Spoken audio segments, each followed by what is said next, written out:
The treasure inside the bag. Once upon a time, in a small village, there lived a boy named Carlo. Every morning, he would see other children walking to school with their bags. But Carlo didn't want to go. "I don't need school," he said. "I just want to play all day." One day, Carlo's grandfather called him. He handed Carlo an old, empty bag and said, "This bag is special.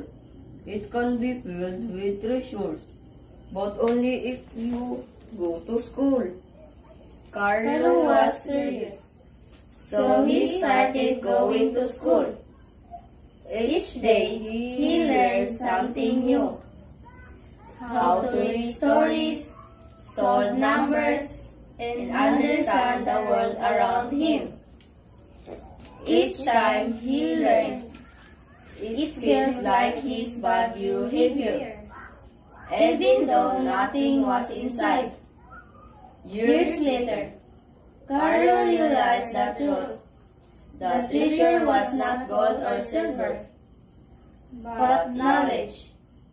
His bag was full of wisdom, skills, and dreams. With education, he was able to help his family and inspire others in his village. Carlo smiled and said, "Now I understand, Grandpa. Education is the greatest treasure of all." Moral lesson: education is a treasure that no one can steal. It gives us knowledge, skills, and a brighter future.